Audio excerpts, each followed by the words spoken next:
కొమిరంభీం ఆసిఫాబాద్ జిల్లాలో నకిలీ పత్తి విత్తనాలు విక్రయిస్తున్న ఇద్దరిని కూడా పోలీసులు అరెస్ట్ చేశారు. సిర్పూర్ యూపేయ సమీపంలో నిర్వహించినటువంటి వాహన తనిఖీల్లో భాగంగా 5.45 క్వింటాల నకిలీ పత్తి విత్తనాలను కూడా స్వాధీనం చేసుకున్నట్టుగా జిల్లా ఎస్పీ నితక్ పంత్ తెలియజేశారు. వారి వద్ద నుండి మొత్తం 68 కిలోల పత్తి విత్తనాలు కూడా లభించాయి. ఒక్కో ప్యాకెట్లో సుమారు 450 గ్రాముల చొప్పున విత్తనాలు ఉండగా వాటిపై ప్రభుత్వ ఆమోదిత వివరాలు, క్యూఆర్ కోడ్, హోలోగ్రామ్, అలాగే లాట్ నంబర్ వంటి గుర్తింపులు లేకపోవడంతో గమనించారు.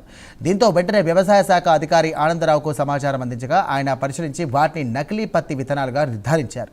అనంతరం పంచనామా నిర్వహించి పిఎస్లో ఫిర్యాదు చేశారు. కేసు నమోదు చేసుకున్న పోలీసులు దర్యాప్తు ముమ్మరం చేశారు.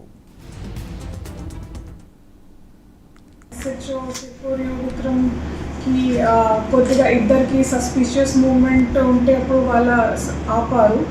అంటే ప్రశ్నించడం, వెతకడం. అప్పుడు వాళ్ళ దగ్గర ఇద్దరు అక్యూజ్డ్ దగ్గర 152 ప్యాకెట్స్ నకిలీ పత్తి విత్తనాలు దొరికినాయి. ఈ 152 ప్యాకెట్స్లో 68 కేజీ సీడ్స్ ఉన్నాయి. అది ఈ ప్యాకెట్స్ మీద ఏం గవర్నమెంట్ అప్రూవల్ మార్క్స్ లేవు.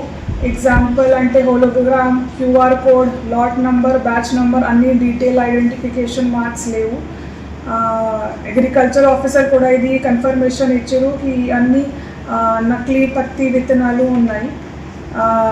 ఇంకా ఫర్దర్ అది డిఎస్పీ అశోక్ మార్గదర్శనంలో ఫర్దర్ దర్యాప్తు చేశారు. వాళ్ళ గవర్నమెంట్ అప్రూవ్డ్ డీలర్స్ నుంచి కొనండి, అంటే ఈ నకిలీ సీడ్స్ వద్దండి.